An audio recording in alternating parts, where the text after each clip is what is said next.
जय हिंद दोस्तों, focus study with अभी पे आपका बहुत बहुत स्वागत है। झारखंड एसआई के लिए हम लोग 2017 का जो प्रीवियस ईयर पेपर देख रहे हैं, आज हम लोग का सेट 7 है। 6 सेट आपका हो गया है, 7वां सेट आज हम लोग देखने वाले हैं।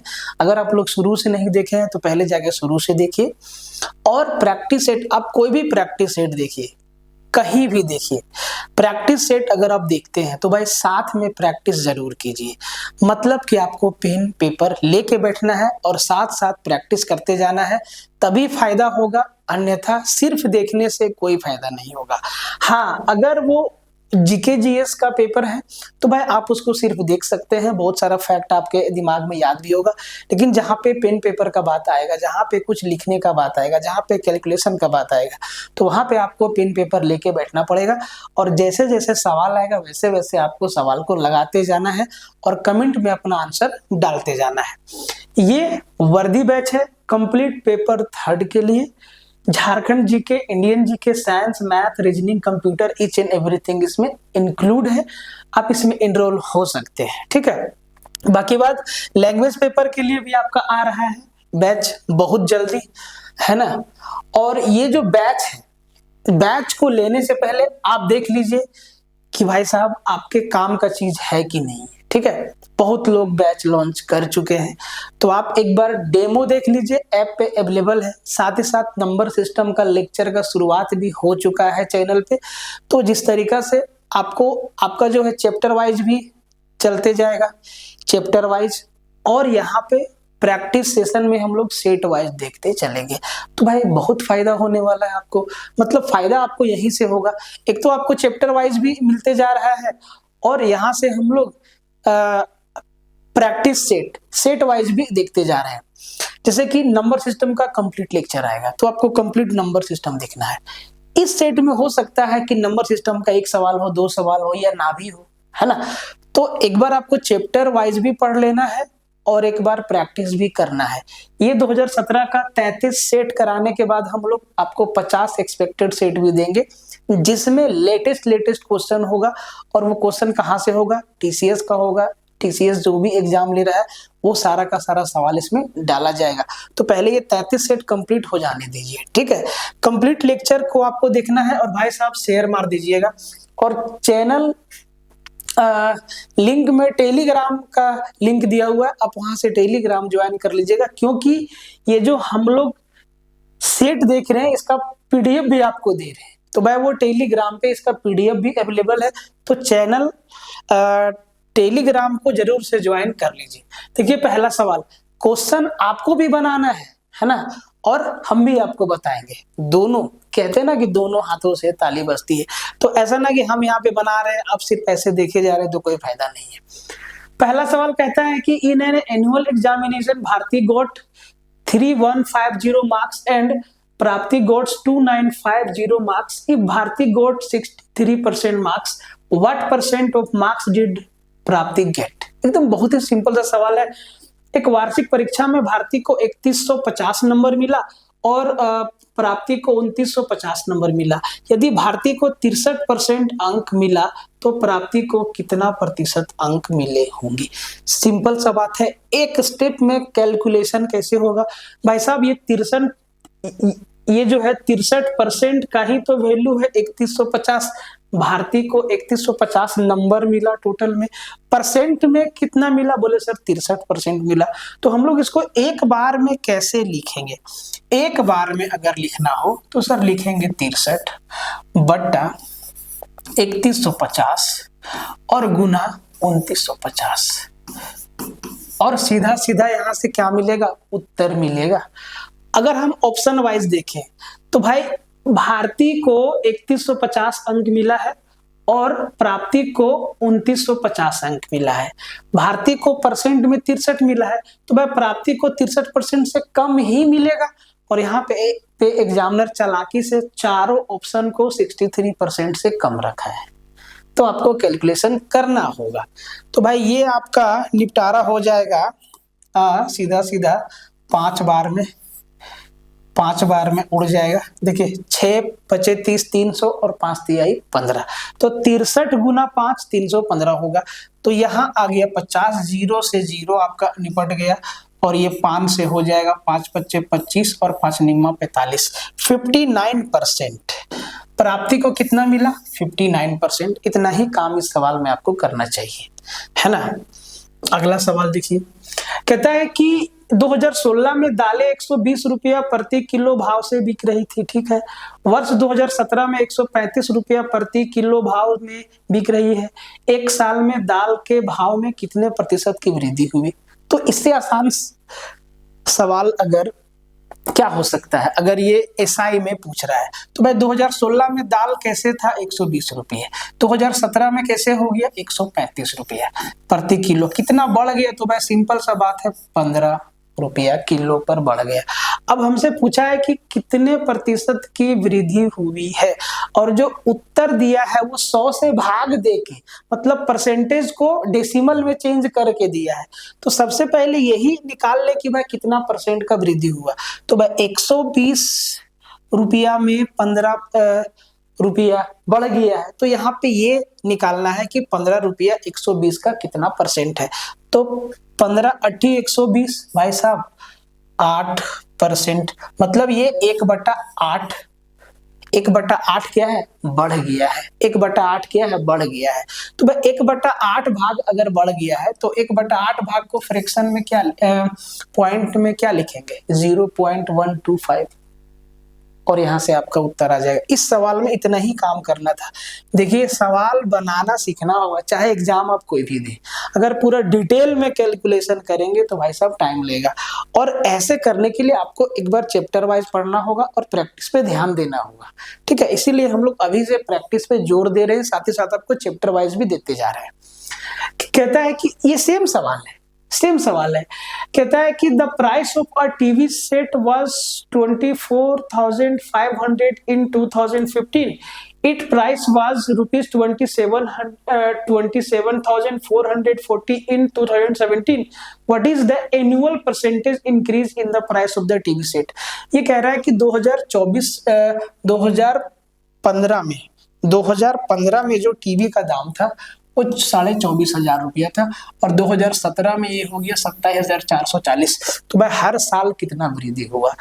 तो एक डाटा 2015 का है, एक डाटा 2017 का है, मतलब 2 साल में कितना बढ़ा वो दिया है, और हम लोग से पूछ दिया कि हर साल कितना बढ़ा। तो भाई बहुत ही चालाक है और बहुत ही सिंपल सवाल है ये। तो भाई साहब एक बात बताइए कि 2017 में फाइनल प्राइस कितना था? बोले सर 27,000, ये आपका था 27,440 में अगर हम 24,500 घटा दें तो आप कहेंगे सर क्या निकल जाएगा? यहाँ पे 9 और यहाँ पे 2940 रुपया बढ़ गया 2 साल में। 2017 का दाम, 2015 का दाम, तो 2015 से 17 में 2940 बढ़ा। हमसे पूछा है कि ईयरली कितना बढ़ा, तो भाई अगर 2 साल में 2940 बढ़ा तो इसी को 2 से भाग दे देंगे। तो भाई 2 एक कम 2, 2 चौके 8 और 2 सत्ते 14, 1470 रुपया हर साल बढ़ा है। अब सिंपल सा बात बच गया कि हमें ये बताना है कि 24,500 का 1470 कितना परसेंट है।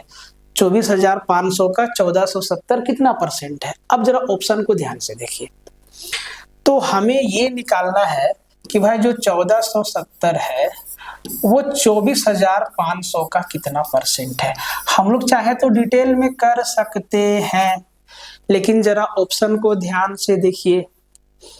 ऑप्शन को अब ध्यान से देखिए, कौन 24,500 का 10%, 12,250, 10% से कम, तो देखो एक ही ऑप्शन है, 6% का वृद्धि हुआ है। ठीक है, आगे बढ़ जाते हैं। ये देखो सिंपल सा सवाल है, ये आप बनाइए।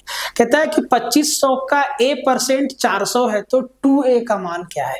बोला भाई 2500 का A% मतलब A/100, और जैसे ही 100 लिखे ये 2 0 निपट गया, बराबर कितना है? 400 है। तो भाई A का वैल्यू क्या हो जाएगा? भाई साहब निकाल दीजिए, A का वैल्यू क्या हो जाएगा? 25A बराबर 400 है, तो भाई ये 25 से 100 कट गया 4 बार में, और A का वैल्यू 4 चौके कितना? 16 हो गया। इतना सा काम करना होता है ऐसे सवालों में। ठीक है, ध्यान से समझते जाइए, अगर नहीं समझ में आ रहा तो समझने की कोशिश कीजिए। इस आसान से सवाल को देखिए, कहता है कि ए का 65% माइनस ए का 37.5% बराबर 4455 है, तो ए का मान क्या है? तो भाई घटाव दिया है, घटा देते हैं। तो 65% में 37.5% ही तो घटाना है। कैसे घटाएंगे ध्यान से समझो। तो 37.5 घटाना है ना, तो 65 में हम 30 घटा देंगे, 35 बचा। 35 में फिर 7 घटाएंगे, 28 बचा। 28 में फिर आधा घटाएंगे, 27.5 बचा। मतलब ए का 27.5% बराबर आ गया 4455। अब यहां से ए का वैल्यू नहीं निकलेगा, एकदम आराम से निकल जाएगा, आराम से ए का वैल्यू निकल जाएगा। तो भाई ये हो जाएगा ए बराबर 4455 और नीचे में परसेंट के लिए 100 आएगा और पॉइंट के बाद एक अंक है, मतलब 1000। ये इधर मल्टीप्लाई हो जाएगा और नीचे चला जाएगा 275। अब आपका काम है कि भाई कटम कुटाई करके इसका उत्तर बता दीजिए। ये 7 5 12 और कितना से कट जाएगा, 7 5 12 और 2 14, ये कट जाएगा आपका 5 से तो खैर जाएगा ही, 25 से, तो 25 से का 25, 25 से का 25 और 25 चौके 100। बोले सर ठीक है। और ये 11 से, 11 चौके 44, 0 11 पचे 55, तो 405 गुना 40, डबल 0, 4 चौके 1600 और 5 चौके 20, 16,200 हमारा उत्तर हो जाएगा। ठीक है, ध्यान से देखिए। ये बैच में ज्वाइन करने से पहले अगर किसी भी तरीका का कंफ्यूजन है तो एक बार इस नंबर पे कॉल कर लीजिएगा 7909004902 और टेलीग्राम जरूर से ज्वाइन कर लीजिएगा। और अगर ऐप डाउनलोड करना है तो प्ले स्टोर पे फोकस स्टडी विथ अभी लिख के सर्च करना है, एक बार में आ जाएगा। ठीक है, इसको देखिए। कहता है कि Sonu got 30% marks and failed by 5% mark. ये सवाल ना एसएससी में पूछा जाने वाला फेवरेट क्वेश्चंस में से एक है। ठीक है, सोनू को 30% नंबर मिला और वो 5 नंबर से फेल हो गया। यहाँ पे परसेंट नहीं होगा, ये 5 नंबर, ये सिर्फ 5 मार्क्स है ना, 5 नंबर से फेल हो गया। एक बात बताइए, सोनू को 30% नंबर मिला, अगर उसको कोई 5% नंबर और अगर कोई उसको 5 नंबर और दे दे तो वो पास नहीं हो जाएगा? एकदम हो जाएगा। मोनू को 32% मार्क्स मिला और वो 3 नंबर से फेल हो गया, ये परसेंट नहीं नंबर है। एक बात बताइए, मोनू 32% खुद से लेके आया, अगर कोई इसको 3 नंबर दे दे तो वो पास नहीं हो जाएगा? वो भी हो जाएगा। तो भाई find the percent marks required to pass, कहता है कि पास करने के लिए कितना नंबर चाहिए वो आपको बताना है। तो मान लेते हैं आपको समझाने के लिए कि भाई x नंबर का परीक्षा हुआ, तो भाई सोनू 30% नंबर लाया लेकिन वो 5 नंबर से फेल हो गया। अगर इसको 5 नंबर दे दे तो ये लड़का पास हो जाएगा कि नहीं? बोले सर ठीक है। मोनू जो है x का 32% नंबर लाया और 3 नंबर से फेल हो गया। अगर मोनू को 3 नंबर दे दे तो भाई मोनू भी पास हो गया। अब देखो ये दोनों ही बंदे पास हो गए, सोनू भी पास हो गया और मोनू भी पास हो गया, पास बराबर पास। तो भाई 32 में 30 गया तो बोले सर 2x% बचा और 5 में 3 गया, बोले सर 2 बचा। तो सर ये 2 से 2 कट गया, x का वैल्यू कितना आया? 100। तो ये जो x है ना, ये फुल मार्क्स बता रहा है कि भाई 100 नंबर का परीक्षा हुआ। अब कितना पासिंग मार्क्स था? तो भाई 100 का 30% प्लस 5 या 100 का 32% प्लस 30, दोनों में से कहीं भी x का वैल्यू रख देंगे, उत्तर वही आएगा। तो 100 का 30%, 30 प्लस 5 मतलब 35% नंबर लाएगा कोई भी, तो भाई पास हो जाएगा। सिंपल था। आगे बढ़ जाते हैं। कहता है कि Raja makes a profit of 10% by selling a mobile phone for ₹5280, find its cost price. तो भाई वो 5280 में बेचा और 10% का लाभ कमाया, तो हमसे इसका कॉस्ट प्राइस पूछा है। एक बात बताइए, क्या 5280 में बेचा और 10% का लाभ कमाया? लाभ का मतलब होता है कि 100 अगर हम वस्तु को जितना में खरीदे हैं उससे बढ़ा के बेचेंगे तभी आपका होगा लाभ। तो भाई परसेंट अपने आप में 100 होता है, कंप्लीट होता है। तो वो 100% में खरीदा और 10% बढ़ा के बेचा, मतलब 110% में बेचा। इसका मतलब 110% का वैल्यू 5280 है। तो भाई इसका सीधा कैलकुलेशन होगा कि जो 5280 है वो 110% का वैल्यू है। तो भाई हमें चाहिए क्या, कॉस्ट प्राइस 100%। तो भाई 100 से मल्टीप्लाई कर दिए, परसेंट कट गया आपका। तो ये 0 से 0 गया, 11 से कट जाएगा, 11 चौके 44, 11 आठे 48, 48 पे 2 0, मतलब 4800 रुपया वस्तु का क्या था, कॉस्ट प्राइस था। लग गया सवाल।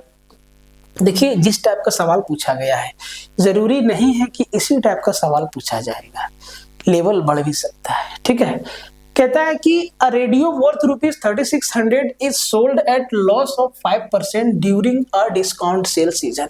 It's price is reduced by another 8%, find its selling price. 3600 रुपया में 3600 रुपया कीमत का रेडियो 5% हानि पर बेचा जाता है। 5% हानि पर बेचा जाता है मतलब 5% हानि पर बेचा जाता है मतलब, अब यहाँ पे बोला है कि बिक्री मूल्य खोजे, मतलब पहले 5% कम पे बेचा और फिर 8% कम पे बेचा, तो फाइनली कितना में बेचा वो हमसे पूछा गया है। तो वेरी सिंपल है, 3600 रुपया का रेडियो था, 5% का मान लो डिस्काउंट दे दिया। ठीक है, तो मतलब 5% का डिस्काउंट का मतलब हो गया कि 95%, 95% में बेचा, और 95% को हम 19/20 लिख सकते हैं। बोले ठीक है। अब इस पे 8% का फिर से डिस्काउंट दिया, 8% का मतलब 100 की वस्तु पे 8 रुपया छोड़ देना, मतलब 92 रुपया में बेचा, और 92% को हम क्या लिखेंगे, 23/25।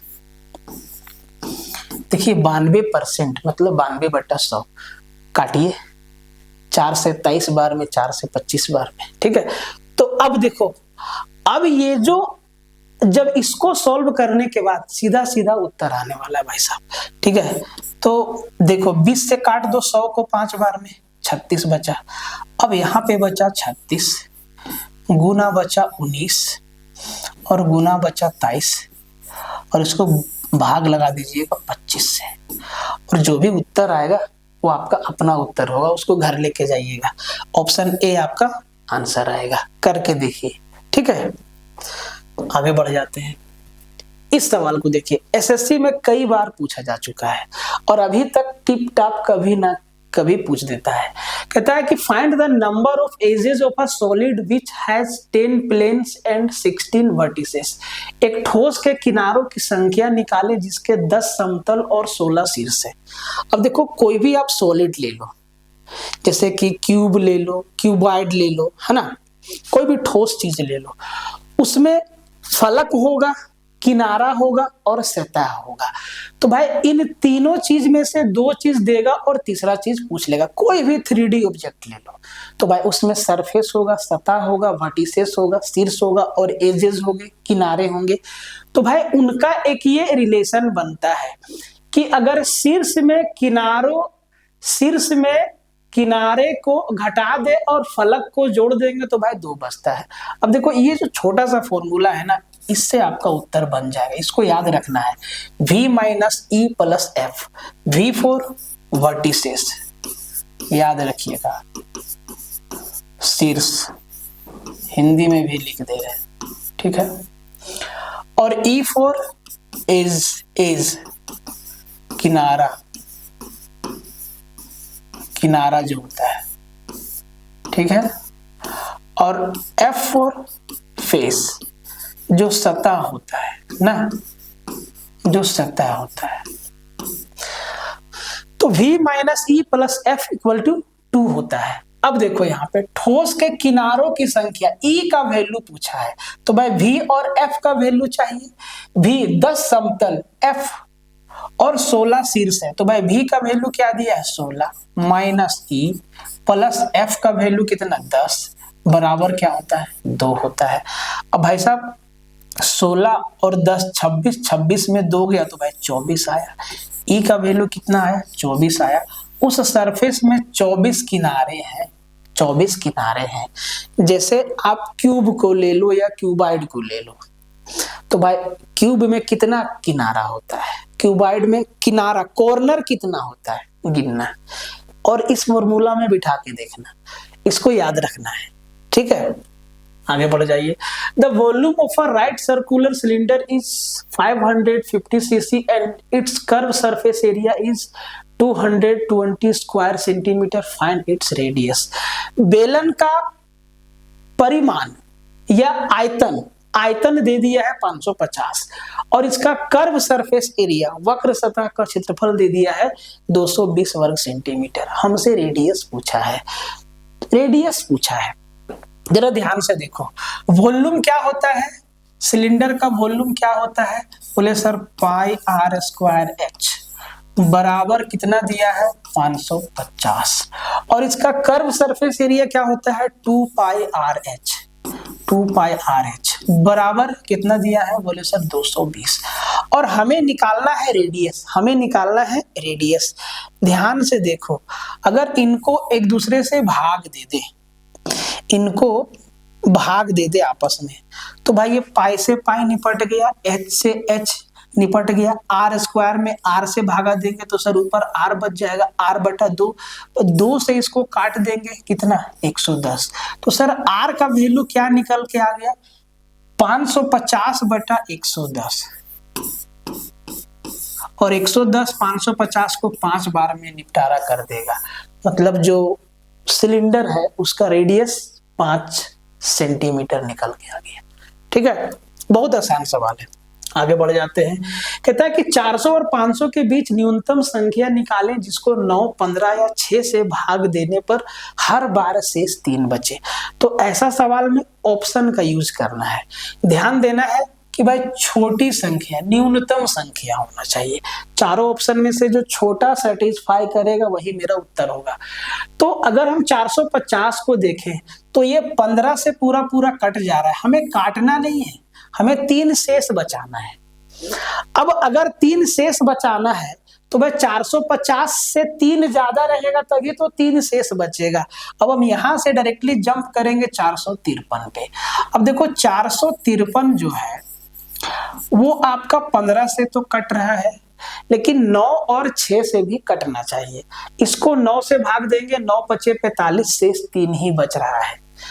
अब देखो 6 से भाग देते हैं, 6 सते 42, 3 पर 3 33, 6 बचे 30, 6 से भी भाग देने के शेष 3 बच रहा है, तो भाई वो नंबर क्या होगा 453, जिसको 9 या 15 या 6 से भाग देंगे तो शेष 3 बचेगा।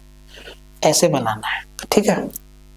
देखिए एक बार बेसिक पे तो काम करना होगा, ठीक है, लेकिन प्रैक्टिस भी करना होगा साथ साथ। कहता है कि एक 6 सेंटीमीटर व्यास वाले गोलाकार गेंद को पिघलाकर शंकु बनाया जाता है जिसके सतह का व्यास 12 सेंटीमीटर है, उसकी ऊंचाई क्या है। एक गोला को पिघला के कोण बना दिए, तो भाई जब गोला को पिघलाएंगे और उसको कोण बनाएंगे तो भाई दोनों का वॉल्यूम बराबर रहेगा। बोले सर ठीक है, अब खेला यही होगा और यहीं से हमारा उत्तर आ जाएगा। गोला स्फेयर का वॉल्यूम क्या होता है, बोले sir 4/3 pi r cube, pi r cube. और सर ये 6 सेंटीमीटर व्यास है तो रेडियस कितना होगा, 6 का आधा 3, तो 3 का क्यूब बराबर, इसी को पिघला के कोण बनाया है, शंकु बनाया है।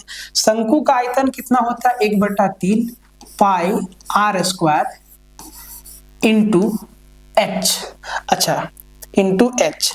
तो रेडियस दिया है, जो शंकु का व्यास दिया है 12, तो इसका रेडियस क्या होगा आधा 6 का स्क्वायर गुना एच, एच हम लोग से पूछा है। अब देखो पूरा इक्वेशन में आप ध्यान से देखो, पाई से पाई निपट जाएगा, 3 से 3 निपट गया, बोले सर ठीक है। एच का ही तो वैल्यू आएगा, एच का ही तो वैल्यू आएगा।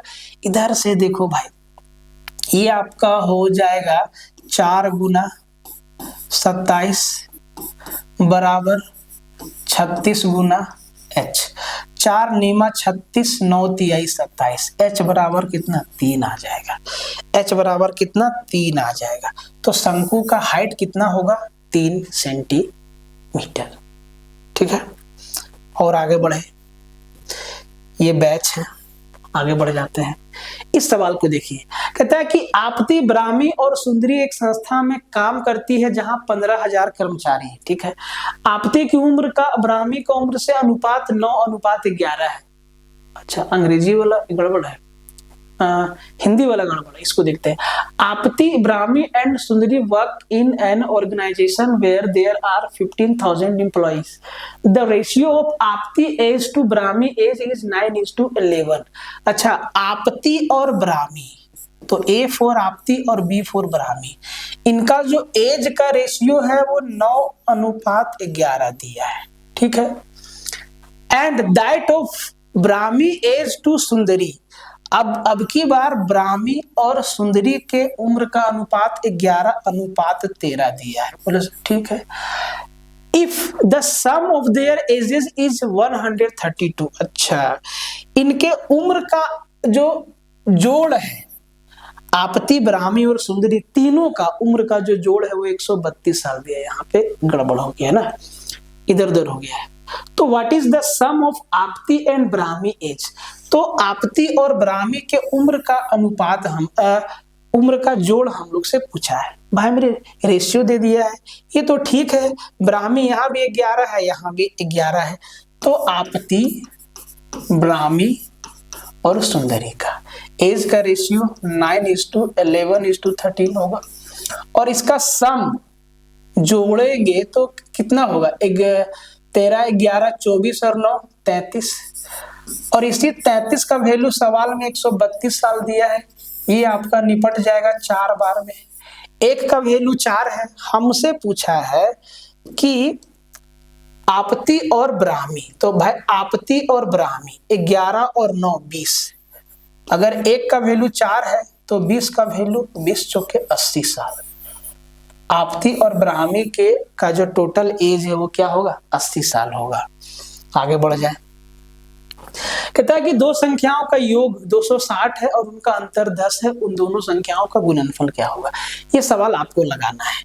तो भाई x प्लस y आपका दे दिया है 260 और x माइनस y आपका दे दिया है 10। बोले ठीक है, इनको अगर जोड़ेंगे तो बच्चा को मालूम है y से y निपट जाएगा, 2x बराबर हो जाएगा 270 और x बराबर हो जाएगा 135। तो भाई साहब x का वैल्यू 135 है। अब देखो x का वैल्यू 135 रख देंगे तो y का वैल्यू निकल जाएगा। तो अगर हम 260 में 135 यहीं पे घटा दें तो भाई 100 में 100 गया, 200 में 100 गया, 100 बचा, और फिर 60 में 35 गया, 25 बचा, तो y मेरा आ जाएगा 125। अब आपको करना कुछ नहीं है, 135 गुना 125 इनका गुणनफल गुना करके उत्तर बताना है। इनको गुना करके और आपको उत्तर बता देना है। 125 गुना 135 कितना होगा? 4 ऑप्शन में से कमेंट में आंसर कीजिएगा आप। ठीक है, बहुत आसान सवाल है। कहता है कि x o y are 3 point on a line segment and z is a point which does not lies on x o y. If angle x o z equal to 40 degree and OA OB internally bisect angle x o z and y o z respectively, then find the measure of angle b o y. x o y 3 बिंदु एक रेखाखंड पर बने हैं, ठीक है, और z एक बिंदु जो x o y पर नहीं है। यदि angle x o z 40 degree है और OA OB क्रमशः x o z और y o z को आंतरिक द्विभाज्य करती है तो एंगल b o y का माप निकालें। सिंपल सा सवाल है। बोला है कि x o y, तो भाई एक हम यहाँ पे एक लाइन खींचते हैं, ये x है, इसको नाम दिए o और इसको नाम दिए y। बोले ठीक है। अब कहता है कि x o z ध्यान से देखिएगा, ये x है, ये o है और यहाँ पे z है, ये आपका दे दिया है 40 डिग्री। ठीक, यही दिया है 40 डिग्री, ये आपका है 40 डिग्री। OA OB क्रमशः x o z और Y O Z, X O Z, X O Z और वाई ओ जेड का एंगल बाइसेक्टर है ओ ए ओ बी। एक मिनट हम इसका थोड़ा ओरिजिनल सवाल देख लेते हैं, ठीक है, कुछ अच्चर पच्चर हमको लग रहा है सवाल।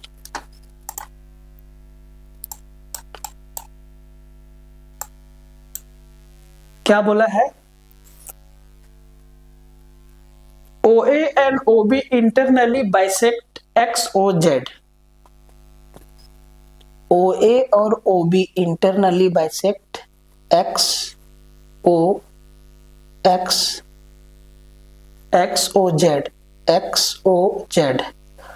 और अच्छा ठीक है हाँ, है ना। अब देखो ये क्या कह रहा है, थोड़ा सा लैंग्वेज यहाँ इधर उधर हो गया ना, तो भाई यहां से फिर तो यहाँ के हिसाब से तो गलत हो जाएगा। अच्छा, हम आपको सवाल बता दे रहे कि ये कह क्या रहा है। ये कह रहा है कि भाई साहब OA एंड OB, देखिए एक लाइन है यहाँ पे, ये आपका गड़बड़ दिया है ना सवाल, यहाँ पे टाइपिंग मिस्टेक हो गया है, ठीक है, यहाँ पे मिस्टेक हो गया है, ठीक है, यहाँ पे थोड़ा सा टाइपिंग एरर हो गया है। एक बार हम इसका फिगर बना देते हैं कि ताकि आप समझ जाइएगा, ठीक है। एक लाइन है x, ये O पॉइंट है और ये Y पॉइंट है, ठीक है। उसके बाद AZB, ठीक है, उसके बाद A, XOA किधर है? देखो यहां जो XOZ है ना,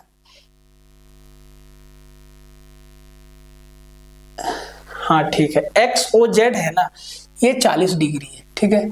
तो मान लो ये मेरा 40 डिग्री है, ये मेरा पूरा कितना है? 40 डिग्री है। बोले सर ठीक है।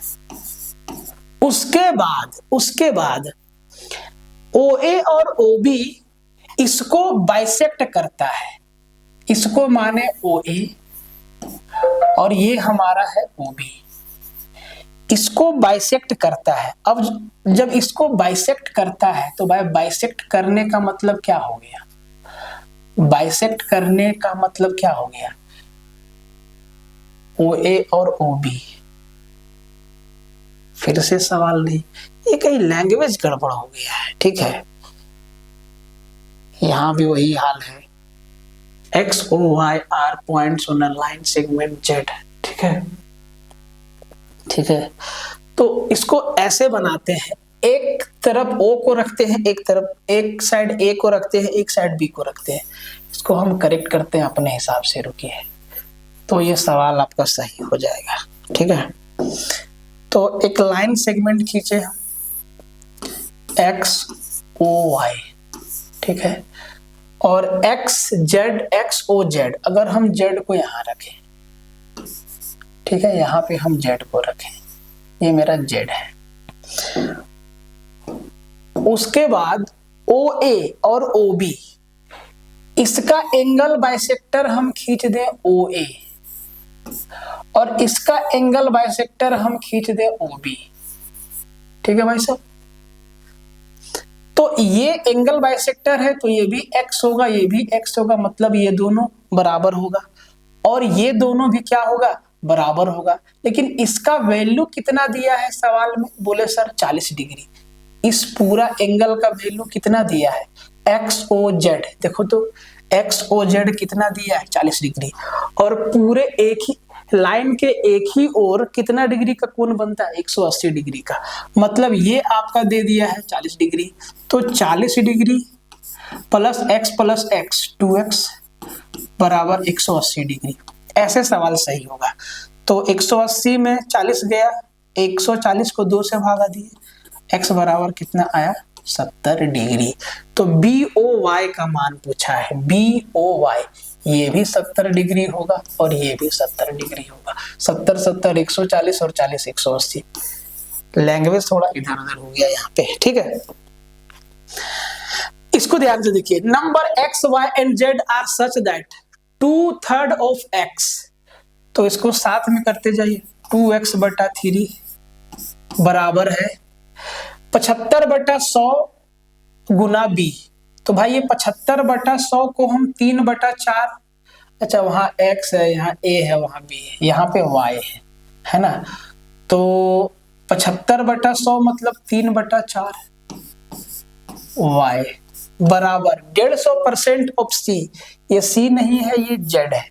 150% ऑफ z, 150% को फ्रैक्शन में क्या लिखेंगे? 150/100 मतलब 15/10 मतलब 3/2, तो ये हो जाएगा 3z/2। अब हमसे x/y/z पूछा है, तो भाई बात बताओ, इनको पहले एलसीएम को बराबर करो। 3 4 2 का एलसीएम कितना? 12। सबको 12 से मल्टीप्लाई कर दो, तो 2/3 को 12 से मल्टीप्लाई करेंगे। 3 चौके 12, 4 दूना 8x बचेगा, 4 तिहाई 12, 3 तिहाई 9y बचेगा, और यहाँ पे 2 छक्के 12, 6 तिहाई 18 z बचेगा। 3 4 2 का एलसीएम 12 से सबको मल्टीप्लाई कर दिए, तो ये चीज आए। अब x y z का वैल्यू निकालना है, तो जिसका वैल्यू निकालना है उसको ढक दीजिए। 8x को ढक दिए, तो 9 गुना 18, x का वैल्यू इधर लिखते हैं, x/y/z।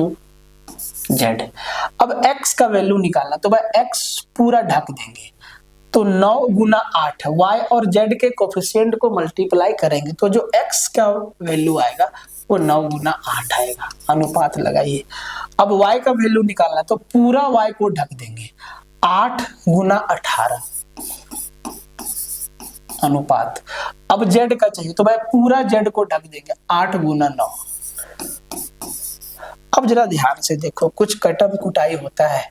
9 एका 9, 9 दूना 18, 9 एका 9, और फिर से ये कट जाएगा। 2 से 2 निम्मा 18, 2 से 2 गया, 2 चौके 8, तो यहाँ पर 9 8 और 4, 9 अनुपात 8 अनुपात 4, ऑप्शन बी हमारा आंसर हो जाएगा x/y/z का। आगे बढ़ जाते हैं। The cost of painting of 4 walls of a room 45 feet long and 20 feet wide at the rate of ₹5 per square feet is 6500. Find the height of the room. एक room को paint कर दिया पूरा, तो भाई 5 रुपया प्रति वर्ग फीट चार्ज था। 1 फीट लंबा 1 फीट चौड़ा अगर पेंट करेगा तो 5 रुपया लेगा, और उसका टोटल खर्चा हुआ 6500 रुपया। तो भाई अगर हम 6500 को 1 स्क्वायर फीट के कीमत से भागा दे दें, तो भाई कितना एरिया पेंट हुआ है ये निकल के आ जाएगा। मतलब 1300 square area, 1300 square feet area हम पेंट किए हैं।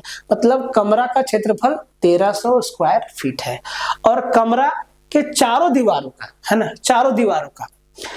तो भाई कमरा के चारों दीवारों का क्षेत्रफल क्या होता है? बोले 2 × L+B, लंबाई प्लस चौड़ाई गुना ऊंचाई, ये होता है कमरे के चारों दीवारों का क्षेत्रफल। कितना दिया है? बोले सर 1300, और यहाँ पे लंबाई और चौड़ाई 45 है और 20 है, तो 2 गुना 45 और 20 कितना हो जाएगा? 65 गुना h आ जाएगा बराबर 1300। देखिए कमरा का जो लंबाई है वो 45 फीट है, चौड़ाई है 20 फीट है, और 5 रुपया प्रति वर्ग फीट के हिसाब से कमरा के चारों दीवारों को पेंट करने में 1300 रुपया लगा। तो भाई 6500 रुपया लगा, तो 6500 को 5 से भागा दिए, कितना? 1300 स्क्वायर फीट पेंट हुआ है। मतलब कमरे के चारों दीवारों का क्षेत्रफल 1300 स्क्वायर फीट है, और कमरे के चारों दीवारों का क्षेत्रफल 2 × L+B × H होता है। L और B का वैल्यू 45 और 20 दिया हुआ है, जिनको जोड़ना है 65 है। अब यहाँ से काट के आपका हाइट निकल जाएगा। तो कितना आसान है ये, है ना। तो 13 से काट दो, 13 एकम 13, 13 पचे 65, 5 दूना 10, h मेरा कितना? 10 फीट आया, और क्या 10 फीट मेरा क्या हो गया? कमरा का ऊंचाई, जो हाइट था वो 10 फीट है। ठीक है, आगे बढ़ जाते हैं। इस सवाल में ना लोचा है, ये सवाल हमको गड़बड़ लग रहा है, कुछ इसमें क्लैरिटी के साथ नहीं दिया हुआ है। 19 पे आ जाइए। इस सवाल को आप लोग को बनाना है। देखिए 2 साल का एसआई और सीआई का डिफरेंस दे दिया है 4 साल 400, और पहले 3 साल का एसआई और सीआई और एसआई का डिफरेंस दे दिया है 1200। दोनों स्थिति में रेट बराबर है, रेट आपका क्या है, बराबर है। तो भाई आपसे पूछा है कि वो राशि कितना है, प्रिंसिपल आपसे पूछा है। तो भाई आपको ये फॉर्मूला याद रखना है, ध्यान से देखिए। अगर सीआई और एसआई का डिफरेंस 2 साल का है तो D2 बराबर P इंटू R बटा 100 का स्क्वायर, ठीक है। ये D3 का मतलब है कि 3 साल का डिफरेंस है सीआई और एसआई का, तो इसका फॉर्मूला होता है P इंटू R बटा 100 का whole square into 300 plus R upon 100। और रेट क्या है, बराबर है, रेट क्या है, बराबर है। तो अगर आप यहाँ पे देखें कि D2 मेरा कितना दिया है, 400 दिया है, तो भाई ये P इंटू R स्क्वायर बटा 100 गुना 100 हो जाएगा। बोले सर ठीक है। और D3 3 साल का डिफरेंस कितना है, बोले सर 1225 है। कितना है, 1225 है। तो यहाँ पे 1225 बराबर P इंटू R अपॉन 100 का स्क्वायर इंटू 300 प्लस R बटा 100। दोनों इक्वेशन के मदद से आपका प्रिंसिपल निकल के आ जाएगा। दोनों इक्वेशन के मदद से आपका प्रिंसिपल निकल के आ जाएगा। तो भाई ये दोनों फॉर्मूला भी आपको याद रखना है, बहुत बार सिंगल सिंगल भी पूछ देता है, ठीक है। और इसका उत्तर आप लोग जरा बताइए। दोनों इक्वेशन के मदद से 2 साल का सीआई और एसआई का डिफरेंस 400 और 3 साल का 1220, हम यहाँ 1250 लिखें क्या, 1220 है, ठीक है। इनसे आपका उत्तर निकल जाएगा। इस सवाल को देखिए, कहता है कि 20x square minus 39xy plus 18y square बराबर 0 है, तो x बटा y का वैल्यू क्या है। क्वाड्रेटिक इक्वेशन है, इसको तोड़ना होगा, फैक्टर करना होगा। तो ये 20x स्क्वायर फैक्टर कैसे होता है, पहला टर्म और आखिरी टर्म को गुना करते हैं और जोड़ के बीच वाला टर्म के बराबर बनाते हैं। तो 18x स्क्वायर गुना 18y स्क्वायर गुना 20x स्क्वायर, 18 गुना 20 18 दूना 36, 360x स्क्वायर y स्क्वायर। तो भाई कितना आया, 360x स्क्वायर y स्क्वायर। अब 360 को ऐसा 2 फैक्टर करना है कि जोड़ के 39 आ जाए और गुना करके 360 आ जाए, जोड़ के 39 और गुना करके 360। तो 24 गुना 16 नहीं, 15 गुना 24, 24 गुना 15, 24 15 39 और 24 गुना 15, हाँ 24 और 15। देखिए 24 और 15 को आप गुना कीजिए तो 15 चौके 60, 15 दूना 30 और 6 36, 360 आ जाता है और 15 और 24 जोड़ के 39 आ जाता है। तो भाई इसको लिख देंगे 20x square minus 24xy minus 15xy plus में 18y स्क्वायर बराबर 0। अब यहां से कॉमन क्या ले लें, बोले सर 4 ही कॉमन आएगा, तो 4x कॉमन लिए, यहाँ आ गया 5x माइनस 6y। यहां से क्या कॉमन ले लें, 3 ही कॉमन आएगा, तो माइनस का 3y कॉमन आएगा यहाँ से, तो अंदर आ जाएगा 5x माइनस 6y बराबर 0। अब 5x माइनस 6y को जैसे ही कॉमन करेंगे इधर बच जाएगा 4x माइनस 3y बराबर 0। तो भाई इन दोनों का प्रोडक्ट क्या 0 है, तो 5x माइनस 6y बराबर भी 0। तो जब इसको तोड़ेंगे तो x बटा y बराबर 6/5 आएगा। और जब इसको तोड़ेंगे तो x/y बराबर 3/4 आएगा। कौन सा आंसर ऑप्शन में है? 6/5। ऑप्शन ए हमारा क्या हो जाएगा? आंसर हो जाएगा। तो ये था आपका सेट नंबर 7। इसमें थोड़ा ठीक ठीक सवाल था। अभी तक 7 सेट हुआ ना। अच्छा, थोड़ा सा कैलकुलेटिव सवाल था इसमें, ठीक है। बाकी एडवांस से सवाल बहुत कम था। इससे पहले वाला एक सेट में एडवांस से बहुत ज्यादा सवाल था। मिलते हैं नेक्स्ट वीडियो में, तब तक के लिए जय हिंद रहेगा। और लेक्चर को शेयर मार दीजिएगा। किसी भी तरीका का समस्या हो तो भाई कमेंट बॉक्स खुला है, आप वहां पे लिखिए। नहीं तो ये नंबर आपके पास अवेलेबल है, इस नंबर पे भी आप कॉल करके अपनी समस्याओं को रख सकते हैं कि भाई मेरे साथ इस तरीके का समस्या है, ठीक है। रिलेवेंट प्रॉब्लम, ऐसा ना कि सो के उठे सर फोन कर दिया, बोले सर नींद बहुत आ गई 8 घंटा का, ये सब नहीं, ठीक है।